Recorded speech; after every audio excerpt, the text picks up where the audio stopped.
మోసాలలో online మోసాలదే ఇప్పుడు అగ్రస్థానం. రకరకాల మార్గాలు, రకరకాల మాయమాటలతో బురిడీ కొట్టిస్తున్నారు సైబర్ మోసగాళ్లు. అందులోనూ ఓటీపీల పేరు చెప్పి చేసే మోసాలకు లెక్కే లేదు. ఆధార్ లింక్ అప్డేట్ చేస్తామని, బ్యాంకు ఖాతాను అప్డేట్ చేయాలని ఫోన్లు చేస్తారు. మీకు ఓటీపీ వస్తుంది, చెప్పిన వెంటనే అప్డేట్ అవుతాయని నమ్మిస్తారు.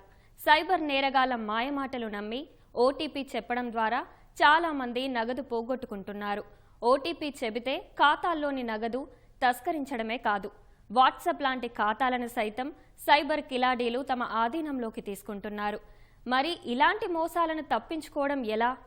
ఏ జాగ్రత్తలు తీసుకుంటే ఓటీపీ మోసాలను తప్పించుకోవచ్చు? దీనికి సంబంధించి ఈఎస్ఎఫ్ ల్యాబ్ లిమిటెడ్ వ్యవస్థాపకులు, ప్రముఖ సైబర్ నిపుణులు అనిల్ అనిశెట్టితో ముఖాముఖి.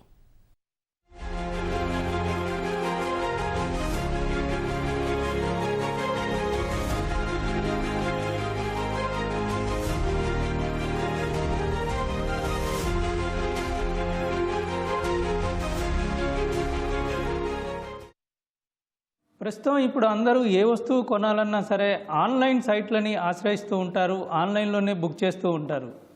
బుక్ చేసినప్పుడు ఖచ్చితంగా చివర్లో కొనుగోలు చేసే ముందు ఓటీపీ వస్తుంది.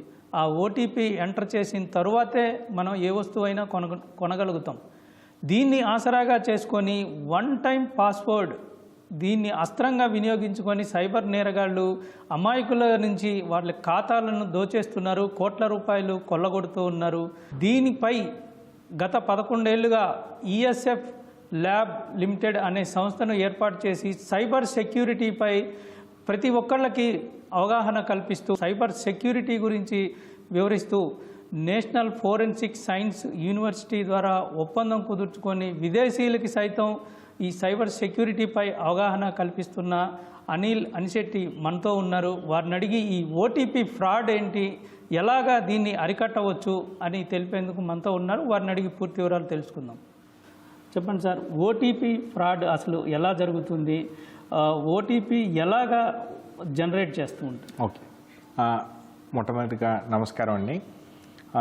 మీరున్న ఈ టాపిక్ ఇప్పుడు ఇండియాలోనే కాదు, వరల్డ్ వైడ్ కూడా ఇది one of the important issue నడుస్తుంది. మీరు అన్నట్లు ప్రతి యాక్టివిటీకి ఆన్లైన్లో మనం చేసే ప్రతి ఏదైనా కొనుగోలు చేయాలన్నా, లేకపోతే ఒక కేవైసీ అప్డేట్ చేయాలన్నా, లేకపోతే మీరు అన్నట్లుగా మనం ఒక ఈమెయిల్కి లాగిన్ అవుతున్నా కూడా చివరికి ఒక ఓటీపీ అనేది జనరేట్ అవుతూ వస్తుంది. ఎప్పుడైతే మనం ఒక కొత్త టెక్నాలజీని ప్రివెన్షన్ మెకానిజం తీసుకుని వస్తామో హ్యాకర్స్ కూడా ఏం చేస్తారంటే దీన్ని ఎలా బైపాస్ చేయాలి, దీన్ని ఎలా టేక్ ఓవర్ చేయాలనేది కూడా వాళ్ళు కూడా కొన్ని కొత్త టెక్నిక్స్ని తీసుకొని వస్తారు. రీసెంట్గా మనం చూసుకుంటే ఇండియాలో ఎక్కువగా జరుగుతున్న ఫ్రాడ్లో one of the important fraud ఏంటంటే వాట్సాప్ అకౌంట్ టేక్ ఓవర్. మనకి ఏదైతే వాట్సాప్ ఉందో, వాట్సాప్ మీరు గమనిస్తే ఈ రోజుల్లో ప్రతి ట్రాన్సాక్షన్ మనం వాట్సాప్లోనే చేస్తున్నాం. ఈమెయిల్ కమ్యూనికేషన్ లాంటి ఒకప్పుడు వాడేవాళ్ళం, కానీ ఇప్పుడు ప్రతి ఫైల్ కానీ ఫొటోస్ కానీ షేర్ చేసుకోవాలన్నా, చివరికి మన ఆంధ్రప్రదేశ్ గవర్నమెంట్ కూడా ఒక మంచి ఇనిషియేటివ్తో వచ్చింది, అదే వాట్సాప్ గవర్నెన్స్. మనం గవర్నమెంట్కి ఎవరైనా సరే వాట్సాప్ నుంచి మనం సేవలు అందించుకోవచ్చు. సో అసలు ఆ వాట్సాప్ అకౌంట్ని టేక్ ఓవర్ చేసే ఒక విధానం కూడా ఈ ఓటీపీ టేక్ ఓవర్లో వన్ ఆఫ్ ది ఆస్పెక్ట్ కింద తీసుకుని వస్తున్నారండి. ఇలా మల్టిపుల్ వేస్లో ఈ ఫ్రాడ్స్ జరుగుతూ ఉంటాయి. ఇప్పుడు వాట్సాప్ అకౌంట్ని హ్యాక్ చేసేందుకు ఓటీపీ ద్వారా ఎలాగా సాధ్యపడుతుంది? ఇప్పుడు మనం ఒక చిన్న డెమో చూద్దామండి. అసలు ఎలా వీళ్ళు చేస్తారంటే, వాళ్ళకి ఇందులో కావాల్సింది ఏంటంటే ఒక మొబైలు, దాంట్లో ఒక వాట్సాప్ అప్లికేషను, వాళ్ళు ఒక వాట్సాప్ అప్లికేషన్ని కొత్త అప్లికేషను డౌన్లోడ్ చేసుకున్నాక వాళ్ళకి ఎలా వస్తుందంటే, మీరు చూసుకుంటే ఇక్కడ అడుగుతుందండి ఏ కంట్రీలో ఉన్నాము మనం, ఏ మొబైల్ నెంబర్ది కావాలి అని అడుగుతుంది. ఎందుకంటే ఆల్రెడీ వీళ్ళు ఈ డేటాని ఎక్కడైతే బ్రీచ్ డేటాబేస్ కావచ్చు, డిఫరెంట్ డేటా బ్రోకర్స్ దగ్గర నుంచి డేటాను ఆల్రెడీ కలెక్ట్ చేసుకుని వీళ్ళు ప్రొఫైల్ కూడా చాలా జాగ్రత్తగా చేస్తారండి. నిజంగా ఈ మొబైల్ నెంబర్ ఆంధ్రాలోనే ఉందా, ఇతను కాదా, ఇది తెలుసుకోవడానికి వీళ్ళు ఏం చేస్తారంటే ఫ్రీక్వెంట్ కాల్ చేస్తారు. Call centre, different call centre లాగా ఏదో ఒక స్కీమ్ ఉన్నట్టు, ఒక ఆఫర్ ఉన్నట్టు, లేకపోతే రియల్ ఎస్టేట్ అని డిఫరెంట్ బెనిఫిట్స్ కోసం ఫస్ట్ చెక్ చేసుకుంటారు. ఇతను తెలుగు మాట్లాడుతున్నారా, లేకపోతే హిందీ మాట్లాడుతున్నారా, ఇంగ్లీష్ కన్వీనియంట్గా ఉన్నారా ఏంటి అని తెలుసుకోవడానికి ముందు కాల్స్ కొన్ని ఫ్రాంక్ కాల్స్ చేస్తూ ఉంటారు, ఇన్ఫర్మేషన్ కలెక్ట్ చేసుకుంటారు. దీన్ని బట్టి వాళ్ళకి ఒక అవగాహన వస్తుంది. ఓకే, ఈ నెంబర్ యాక్టివ్గానే ఉంది, ఈ పర్సన్ తెలుగు స్పీకింగ్, ఇది డేటా కలెక్ట్ చేసుకుని ఇలికిస్తారు. ఈలోపు ఒకళ్ళు ఏం చేస్తారంటే సోషల్ మీడియా టెక్నిక్ ద్వారా వాళ్ళు ఎంగేజ్ చేస్తూ ఉంటారు ఆ పర్సన్ ఏమని ఇట్లా గవర్నమెంట్ స్కీమ్ అండి మీది సోన్సో అని చెప్తూ ఉంటారు. ఈ చెప్పేలోపు వీళ్ళు ఏం చేస్తారంటే ఈ ఫ్రాడ్స్టర్ ఆ నెంబర్ పెట్టుకొని సెండ్ చేస్తారు. ఎప్పుడైతే ఆల్రెడీ ఒక పర్సన్ ఎంగేజ్ అయ్యి వెళ్తూ ఉంటారో వీళ్ళకి ఏమవుతుందంటే వీళ్ళకి ఈ ఓటీపీ వాళ్ళు కాల్లో అడుగుతూ ఉంటారు. మీరు కనుక ఇప్పుడు చెప్పకపోతే మీ స్కీమ్స్ అన్నీ బ్లాక్ అయిపోతాయి, మీది వాట్సాప్లో రిజిస్టర్ చేయాలని చెప్పినప్పుడు ఆటోమేటిక్గా ఆ వ్యక్తి ఏం చేస్తారంటే అవతల వాళ్ళకి ఆ ఓటీపీని రివీల్ చేస్తాం. జనరల్గా అది హ్యూమన్ టెండెన్సీ. ఎప్పుడైతే ఈ నెంబరు కోడ్ వెరిఫై అయిపోతుందో ఆటోమేటిక్గా ఏం జరుగుతుందంటే ఏదైతే ఒరిజినల్ వాట్సాప్ అకౌంట్ ఉందో ఆ అకౌంట్ అన్నీ కూడా అక్కడి నుంచి డేటా మొత్తం కూడా మనకు వస్తుందన్నమాట. ఎప్పుడైతే అక్కడ వాళ్ళకి ఎలో అని కానీ ఇలా నోటీస్ ఉంటుందండి, వాళ్ళు ఎప్పుడైనా వీళ్ళు చెప్తూ ఉంటారు ఏమనంటే ఇప్పుడు మీకు ఈ మెసేజ్ వస్తుంది మీరు ఇది క్లిక్ చేయండి అని. వాళ్ళు ఎప్పుడైతే ఎలో అని ఇచ్చారో ఆటోమేటిక్గా ఇక్కడ నుంచి కంటిన్యూ అని వస్తుంది.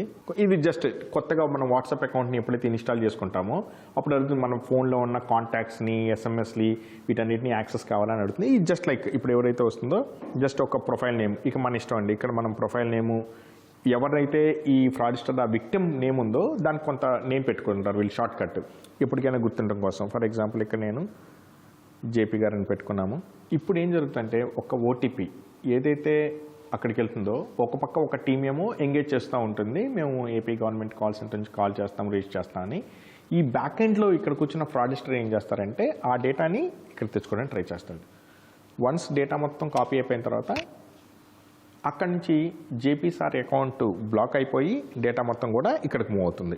That's it. ఇక్కడ నుంచి మనకు అన్నీ కూడా ఏమేమి కాంటాక్ట్ లిస్టులు ఉన్నాయి, మనం ఫ్రెండ్ని ఇన్వైట్ చేయొచ్చు, ఏదైనా చేయొచ్చు. ఈ సిచ్యువేషన్లో మనం అక్కడ చూసుకుంటే సార్ మీ ఫోన్ ఇప్పుడు చూడండి, సార్ వాట్సాప్ ట్రై చేస్తే వాట్సాప్ యాక్టివేట్ అవ్వదు, వాట్సాప్ యూజ్ చేసుకోవడానికి కుదరదు. ఇక్కడ కనుక ఎవరైతే విక్టిమ్ అయితే ఉన్నారో వాళ్ళు ఇమీడియట్గా కొంచెం తెలుసుకొని కనుక ఏంటి వాట్సాప్ పనిచేయట్లేదని అనుకొని మళ్ళీ మనం అక్కడ కొన్ని సెట్టింగ్స్ ద్వారా కూడా మళ్ళీ ఓటీపీని జనరేట్ చేసుకోవడానికి పాసిబిలిటీ ఉంటుంది. ఈలోపు ఫ్రాడ్స్టర్ ఏం చేస్తారంటే సెట్టింగ్స్లోకి వెళ్ళి మనకి సెక్యూరిటీలో అకౌంట్లో 2 స్టెప్ వెరిఫికేషన్ అని ఇంకొక చిన్న సెట్టింగ్ ఉంటుందండి. ఆ పాస్వర్డ్ ఎనేబుల్ చేస్తారు. ఎప్పుడైతే ఆ పాస్వర్డ్ తను ఎనేబుల్ చేశారో అక్కడి నుంచి మనం ఈ అకౌంట్ని తిరిగి తీసుకోవాలంటే ఒకే ఒక వే ఉంటుంది. అది మనం వాట్సాప్కి మెయిల్ పెట్టుకొని ఏదో లా ఎన్ఫోర్స్మెంట్ ఏజెన్సీ ద్వారా కావచ్చు లేకపోతే మనం కావచ్చు. ఈలోపు ఈ 24 అవర్స్లో ఇతనికి కావాల్సిన ఫ్రాడ్స్ అన్నీ చేస్తూ ఉంటాడు. ఇది ఒక నార్మల్ వ్యక్తి అయితే పర్లేదు, జస్ట్ అతను మనీతో వదిలేస్తారు. సపోజు ఇదే వ్యక్తి ఒక క్రిటికల్ ఇండస్ట్రీలో పనిచేస్తున్న ఒక R&D డివిజన్కి సంబంధించిన అతను, లేకపోతే ఒక చార్టెడ్ అకౌంటెంటో, లేకపోతే ఒక లాయరు, ఆ సంబంధించిన ఎవిడెన్స్ అంతా ఆ ఫోన్లో ఉందనుకుందాం వాట్సాప్లో. ఇతను అది మొత్తం డేటాను మొత్తాన్ని స్క్రాప్ చేసుకొని ఎనీ డిఫరెంట్ పర్పస్కి యూజ్ చేస్తూ ఉంటారు. ఈ విధంగా ఒక చిన్న ఓటీపీ మనం కనుక ఒక చిన్న అంటే వాళ్ళు మాయలో కనుక మనం పడి చెప్తే ఒక వాట్సాప్ అకౌంట్ వెళ్ళటమే కాకుండా మన పర్సనల్ డేటా కావచ్చు, మన పర్సనల్ ఫొటోస్ కావచ్చు, ఏదైనా సరే ఆ ఇన్ఫర్మేషన్ మొత్తాన్ని కూడా వీళ్ళు స్టీల్ చేస్తూ ఉంటారు. ఇది దీంట్లో. ఇప్పుడు ఒకవేళ ఈ వాట్సాప్ని హ్యాక్ చేసినప్పుడు వెంటనే మనం ఇక్కడ ఫోన్లో వాట్సాప్ పోయిన తరువాత ఏ విధంగా దాన్ని రప్పించుకోవడానికి అవకాశం ఉంటుంది? అసలు ముందస్తుగా ఎటువంటి జాగ్రత్తలు తీసుకోవాల్సిన అవసరం ఉంది? గుడ్ క్వశ్చన్ జేపీ గారు. సో అసలు మనకి వాట్సాప్ అకౌంట్ కనుక హ్యాక్ కాకుండా ఉండాలి అంటే ఫస్ట్ అండ్ ఫార్మోస్ట్ అవేర్నెస్ అండి. ఒక చిన్న సెక్యూరిటీ సెట్టింగ్ చెప్తానండి. యాక్చువల్గా మనం ఏం చేసుకోవాలంటే ఎప్పుడైనా వాట్సాప్ అకౌంట్ తీసుకున్నప్పుడు మనకి ఇక్కడ సెట్టింగ్స్ అని ఉంటుంది. ఈ సెట్టింగ్స్లో మనం వెళ్ళి అకౌంట్ అని ఉంటుంది.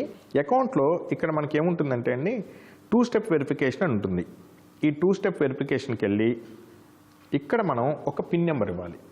ఇక్కడ 6 డిజిట్ పిన్ నెంబర్. ఇది కూడా మనకి లాక్ స్క్రీన్కి ఎలాగైతే ఉంటుందో మన వాట్సాప్ అకౌంట్కి ఇది ఒక ప్రొటెక్షన్ మెకానిజం. ఇక్కడ ఒక 6 digit pin number, for example నేను ఒక పిన్ నెంబర్ ఇస్తున్నాను, అది మళ్ళీ కన్ఫర్మేషన్ అడుగుతుంది. ఇలా మనం కన్ఫర్మేషన్ చేసుకున్నాక ఒక ఈమెయిల్ ఐడి కూడా అడుగుతుంది అనమాట. ఓకే చేశాను. ఆ రెండోది ఈమెయిల్ ఐడి కూడా మన ఇష్టం. మనం ఈమెయిల్ ఐడి ఇవ్వాలంటే ఇవ్వచ్చు, లేకపోతే ఆ ఈమెయిల్ ఐడిని లేకుండా కూడా చేసుకోవచ్చండి.